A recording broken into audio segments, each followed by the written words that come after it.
Hello friends, welcome to my channel. இன்றைக்கி வீடியோவில் பார்த்தீங்கன்னா சாமை அரிசியும் மரவள்ளிக்கிழங்கும் வச்சு அருமையான ஒரு டீ டைம் ஸ்நாக்ஸ் பார்க்கலாம் வாங்க. நம்ம சேனலுக்கு நீங்கள் புதுசாக இருந்தீங்கன்னா மறக்காமல் சப்ஸ்கிரைப் பண்ணிவிட்டு கூடவே பெல் சிம்பிளை கிளிக் பண்ணிடுங்க. இப்போ பாருங்கள், ஒரு டம்ளர் சாமை அரிசி எடுத்துகிட்டு 2 முறை நல்லா கழுவிட்டு ஒரு 8 மணி நேரத்துக்கு முன்னாடியே நான் ஊற வச்சுட்டேன். இப்போ அதே அளவுக்கு, அதாவது சாமை அரிசி எடுத்த அதே டம்ளரில் 1 டம்ளர் அளவுக்கு உருட்டுளுந்து எடுத்துகிட்டு ஒரு முறை வாஷ் பண்ணிக்கலாங்க. வாஷ் பண்ணிவிட்டு தண்ணி ஊற்றி நம்ம ஊற வச்சிடலாம். இப்போ பாருங்கள், ஈக்குவல் குவான்டிட்டியாக தான் எடுத்துருக்குறேன். அதாவது 1 டம்ளர் சாமை அரிசி, 1 டம்ளர் அளவுக்கு உளுந்து. இப்போ அதே டம்ளரில் 1 டம்ளர் அளவுக்கு பச்சரிசி எடுத்துகிட்டு ஒரு 2 முறை கழுவிட்டு அதையும் தண்ணி சேர்த்துட்டு ஊற வச்சிடலாங்க.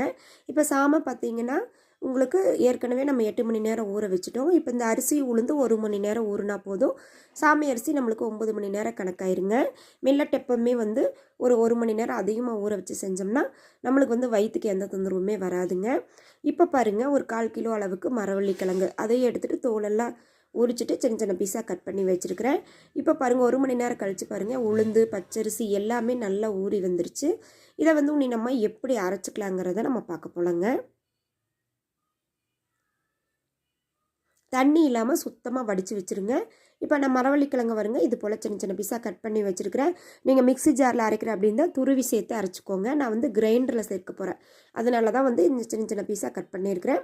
இப்போ காரத்துக்கு தேவையான ஒரு 10 காஞ்ச மிளகா, 1/2 டீஸ்பூன் அளவுக்கு சீரகம். இது எப்படி கிரைண்டரில் சேர்க்கலான்னு பார்க்கலாம் வாங்க.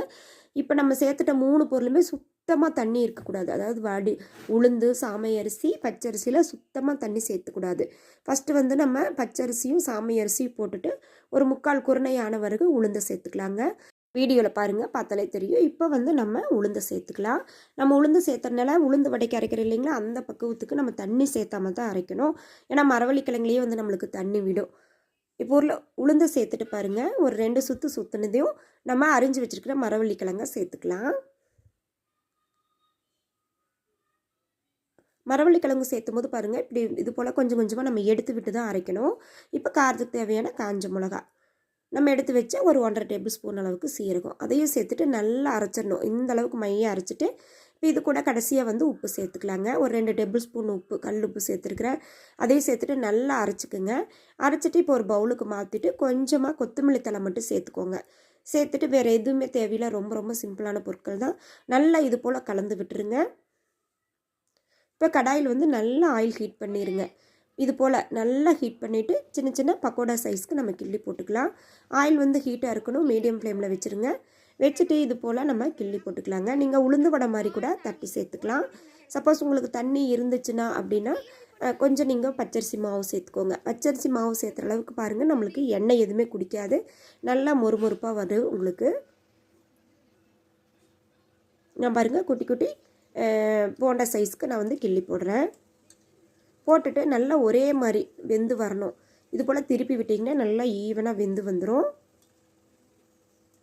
நல்லா வெந்து நிறம் மாதிரி வருங்க. அது வரைக்கும் நம்ம கொஞ்சம் பொறுமையாக வேக விட்டு எடுத்துக்கலாம். பாருங்கள், நல்லா வெந்து எண்ணெயோட கொதியெல்லாம் அடங்கிடுச்சு. இப்போ எடுத்துக்கலாங்க. அவ்வளோதாங்க, சூப்பரான நம்மளுக்கு சாமை அரிசி மரவள்ளிக்கிழங்கு பக்கோடா ரெடி ஆயிடுச்சு. சூப்பராக இருந்துச்சு, ட்ரை பண்ணி பாருங்கள்.